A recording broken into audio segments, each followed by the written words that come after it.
Helping farmers become more resilient, fostering sustainable local production, and bringing more local produce to your dinner table. The focus of the Agriculture Ministry as it endorses and facilitates Eat Jamaican Month. Hello, I'm Adrian Atkinson and you're watching Jamaica Magazine, the program that informs, educates and entertains. Coming up in the next half hour, protecting your personal or sensitive information online, plus how parents can facilitate gender equality among children. All that and the news right after this message.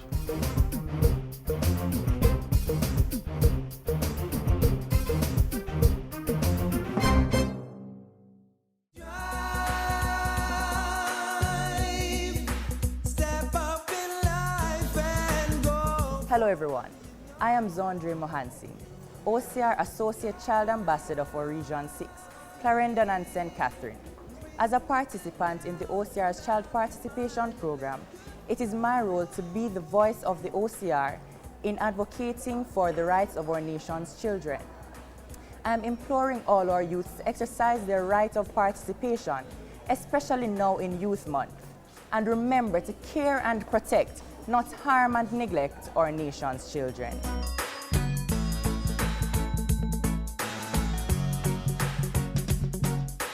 Be not moved.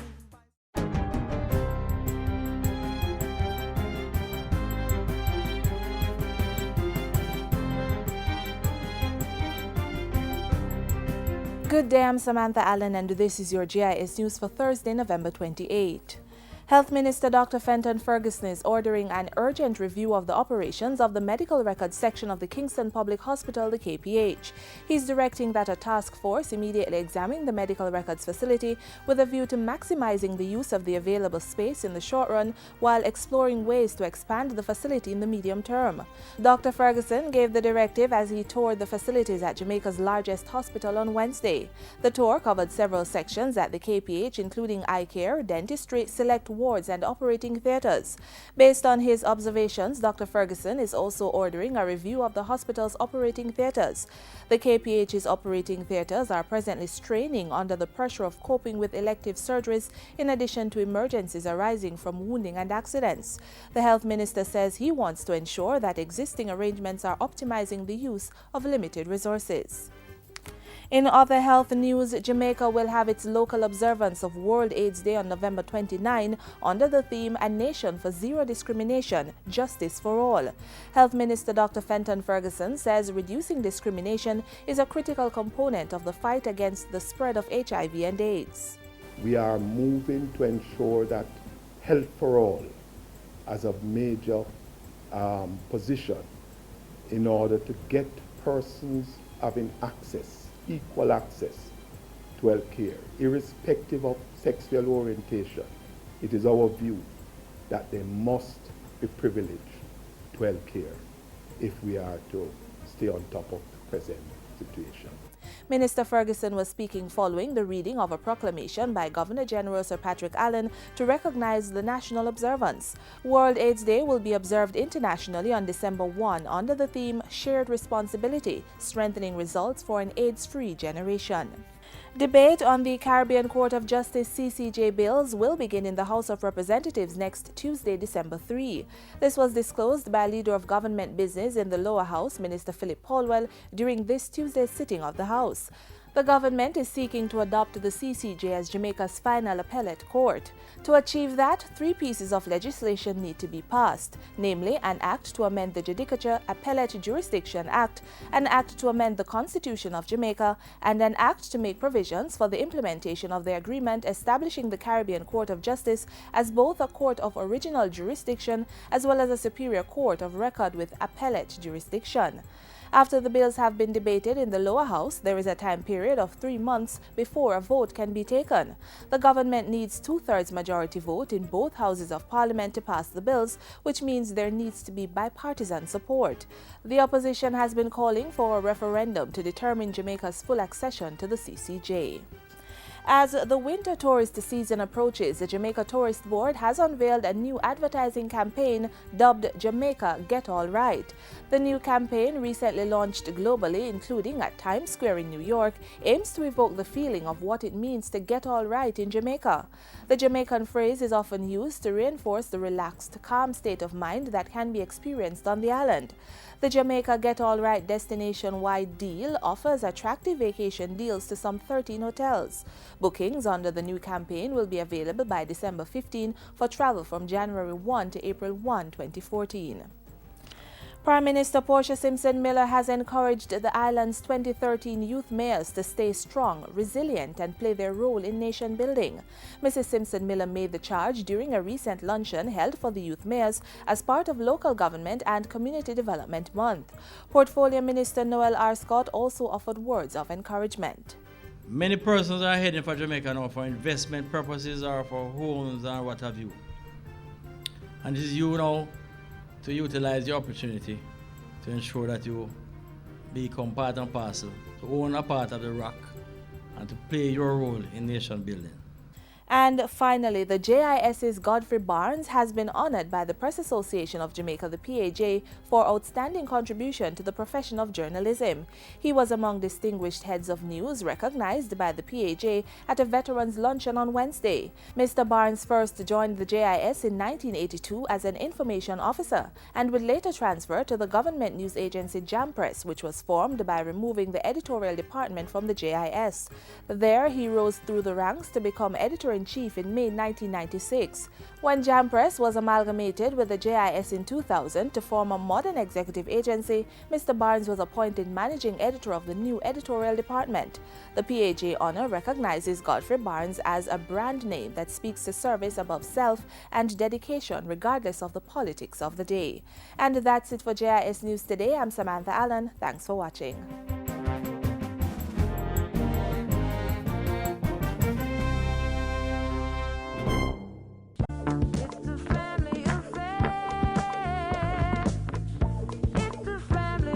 My mother taught me how to work for what I want. And if you don't work for it, then you don't deserve it. They always tell me, be yourself.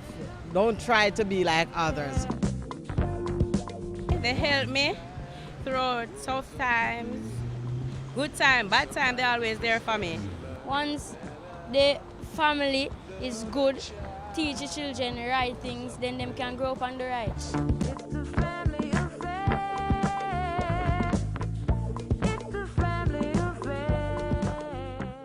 The Ministry of Agriculture is pushing ahead with efforts to train farmers to become more resilient, even as it focuses on maintaining a sustainable level of local crop production.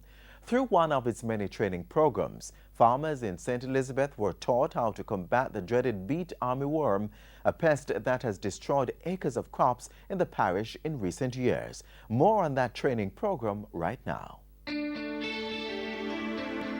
Empowering farmers through training so they can take decisive action and become part of the solution process to issues affecting agriculture. The Ministry of Agriculture and Fisheries has been working towards this objective through strategic partnerships. And the results? Growing success in critical areas, such as the crucial fight against the dreaded Beet Armyworm.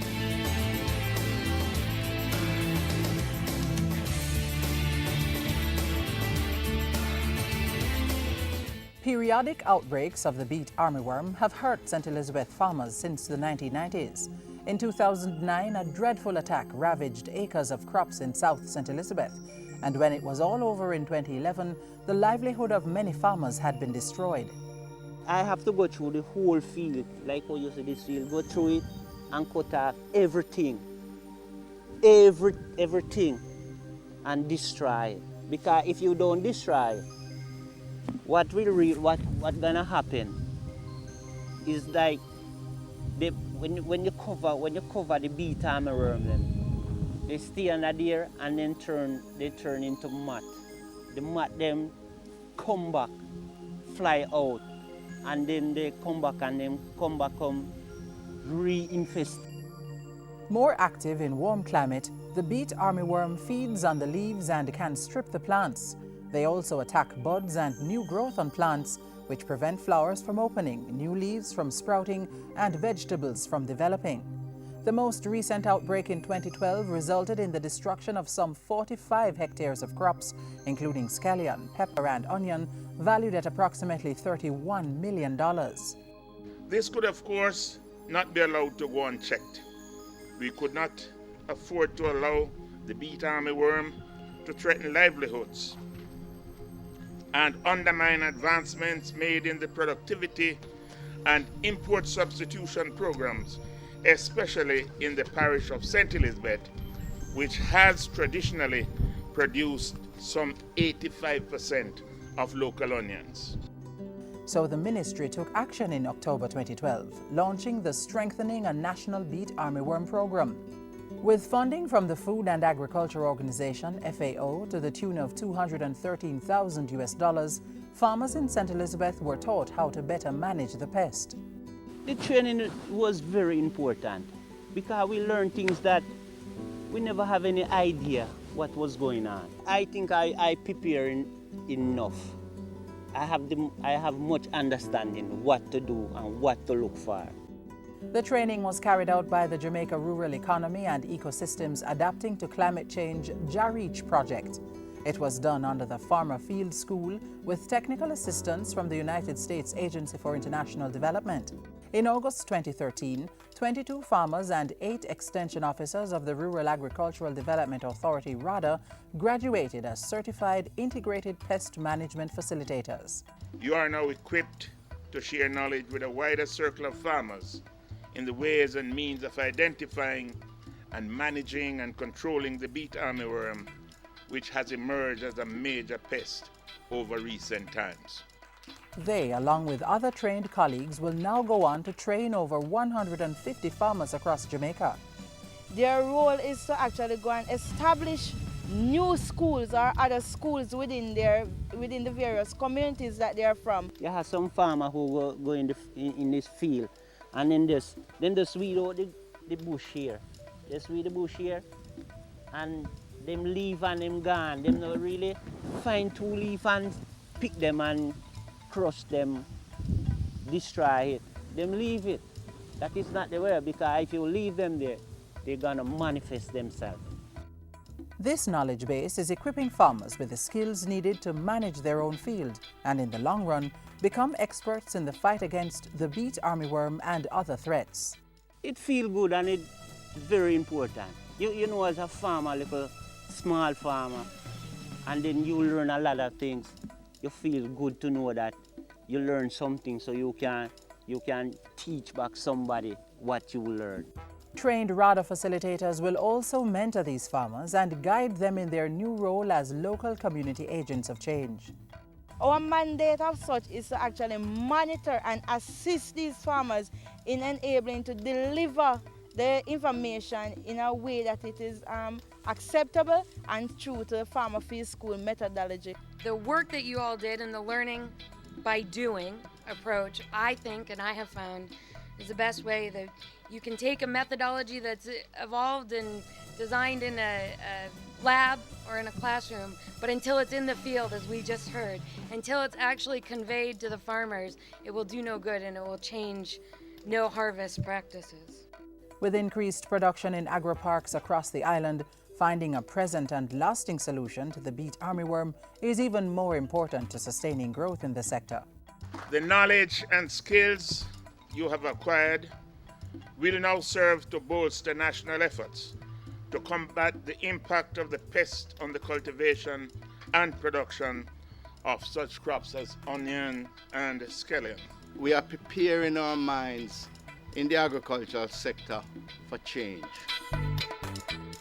It's a great feeling to be a part of the solution that the ministry has embarked on to actually assist the farmers in controlling or managing the beet armyworm. The Ministry of Agriculture, building resilient farmers to grow the sector with knowledge and skill, sharing information and managing pest invasions, protecting their livelihood and securing the growth of a nation.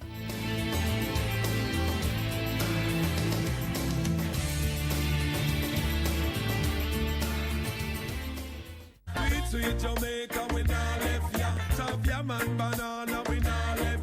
Finger-licking jerk chicken, Helcher fish and bami, we run down yam and banana, roast breadfruit, sweet potato pudding. Jamaica food sweet. This November is Eat Jamaican Month, so let's make a pledge to use more local produce and less foreign goods. Let's grow what we eat and eat what we grow. I wonder where Chantal live. You know me can't find him for wait.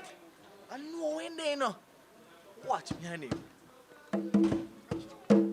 Hey Chantal, where you watch? GIS. No most you know say that the program are the best. Them always the places where you have progress. I'm here to them there. Don't me now forget. I most Manchester's finest. Hey, hide your remote, not change the station. Cause we soon come back with more information from the school and the station where you're number one. From the school and the program where you're number one.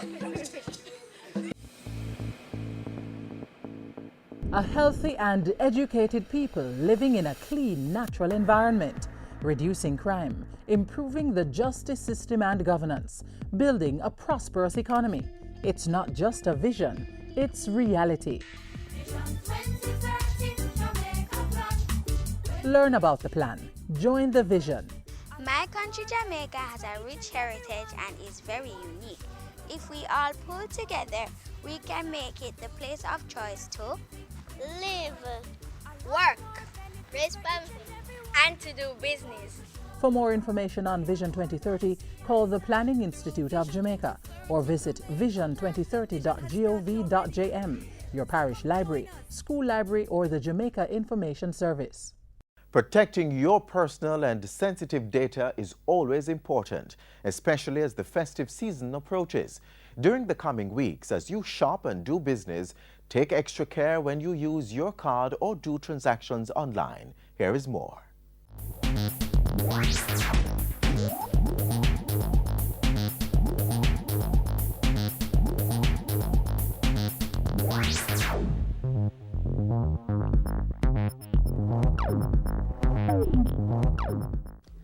Have you ever swiped your ATM or credit card and wondered what happens to your information? And have you ever been required to fill out some forms that ask for the most personal information and wondered how safe will it be? Well, nothing or anyone is ever safe, but there are things you can do to ensure your safety or protect important data. And that's what we're looking at today. The technology behind using technology safely.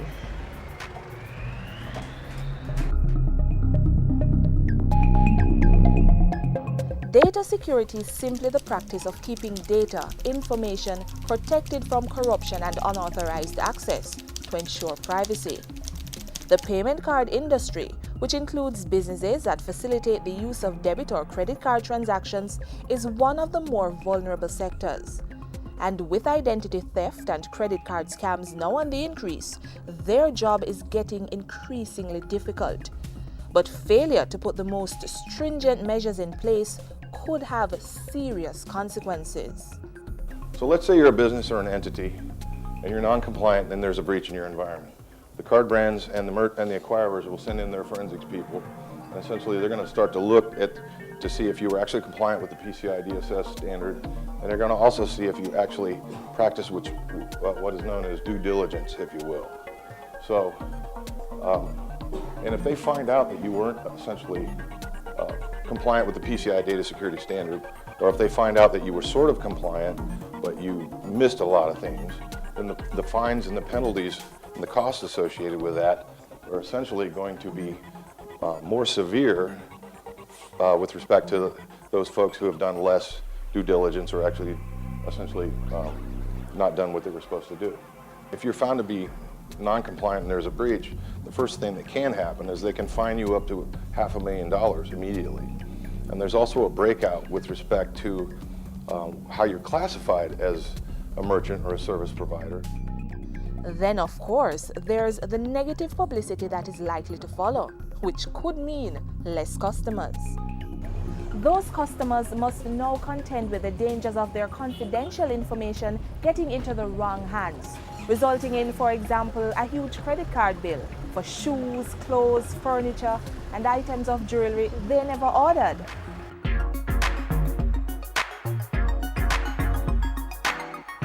Now, as technology evolves to simplify everyday activities, so has the technology to ensure the safety of our information and identity. Three main solutions are what are called encryption, user authentication, and backup solution. Well, encryption is just a simple method of rendering your data unreadable.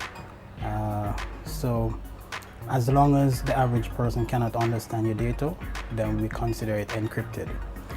So your computer then would have to decode that data and render it readable in order for you to understand it. Now, user authentication refers to usernames and passwords. IT experts strongly recommend that you do not share your password and that you change passwords on a regular basis. They should not be too short or easily guessed. So, no using your date of birth. That one's just too easy. Another way of protecting your data could be by you backing up your data by data storage. We always recommend that the use of memory drives. You do not store sensitive data on your memory drives, thumb drives. So if you could, CDs or DVDs are a good pick. Otherwise, from that, you always make sure you choose a medium that you can lock away, whether physically but out of everyday use. So technology itself, not bad. After all, it is technology and a whole heaping of common sense and caution that's going to protect us from the dangers of using the convenience of technological innovations, like your ATM card.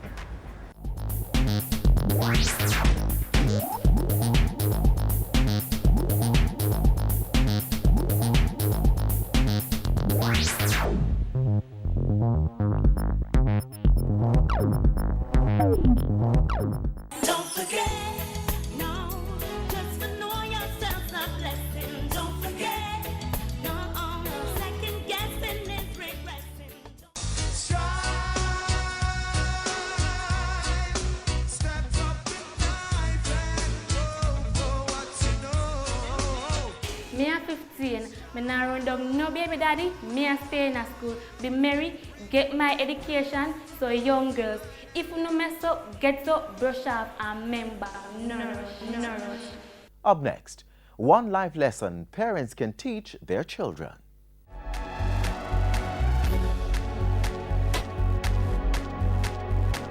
A society in which males and females have equal access to opportunities, resources, protection, and most important, contribute to national development. That's the vision of the National Policy for Gender Equality. We want to ensure that we empower our boys and girls to be the best versions of themselves, placing no limit on what they can achieve. If we adults want to transform our society, we have to be the change we want to see in the world. And that transformation starts in the home. Washing up, boys and girls can wash up the plates. They can alternate. Hanging the clothes on the line or taking them off the line, boys and girls can do that. Sweeping the house or cleaning the house, boys and girls can do that. Making up your bed when you come out of it, boys and girls can do that. Remembering to hang up your towel on the towel rail, whether you're a boy or girl, you can do that. Now, because we're talking about gender equality, we're not talking about gender identicality, right, if I may coin a word. So it's not about boys and girls being identical. So let us say that I am a girl, but I love animals. So I would like to be the one who takes care of the dogs. Then that's fine. It may be that the boy, he may love cooking. Well, certainly, why shouldn't he do the cooking? So I think while the main thing is make sure they are engaged, you know, and one is not allowed to do nothing while the other one does everything. Remember, you're teaching your child lessons for life, so ensure that they are learning the right things.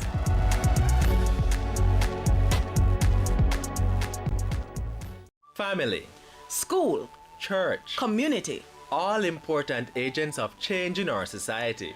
They influence what we think about ourselves, our surroundings, and how we see the roles of males and females. Let's all work together for equality for all Jamaicans. Let's make Jamaica a place where both males and females have equal access to a good education, good jobs, the best healthcare, and opportunities for the good of the country.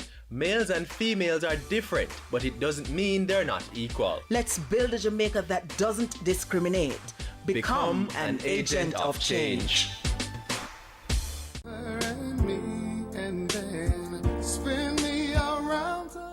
Who is a good parent? We went out the road for some views on the paternal side of parenting. Here's what some Jamaicans say about a good father. A good father is one who takes care of his family and his household. Extend his financial, what he has to others, including his immediate family and his surrounding. That's a good father. A good father is a father who takes responsibility for his children, in that he look for his children's welfare, and they wake up each morning and see him. A good father is someone who is always there for you and the child, and not only financially but other support. A father is a person who reaches out to their children and to their needs and to support them during school time. Well, a good father is there financially, physically, emotionally, always there for them children, be a good mentor, good role model to bring up the youth in society. From her to him. Our land has been suffering from immorality. The crime, the drugs, the bloodshed have only brought more sorrow. We must change and give our children a brighter tomorrow. Let's renew our pledge to God as we work to heal our land and fellow man. Let's join hands across Jamaica for righteousness. Let's join hands across Jamaica for righteousness. Pray, eternal Father. Bless this Jamaica land. Let's join hands and hearts together and make Jamaica a land of love. Brothers and sisters, let us join hands together to make our country a great place.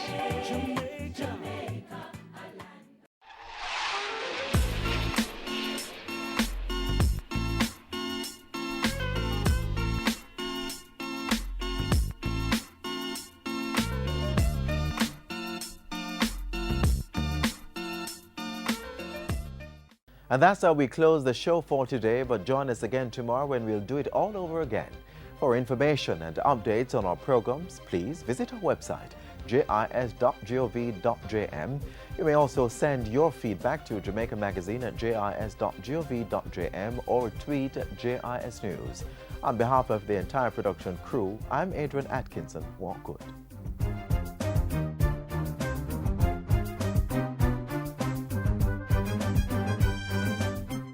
This has been a production of the Jamaica Information Service, the voice of Jamaica.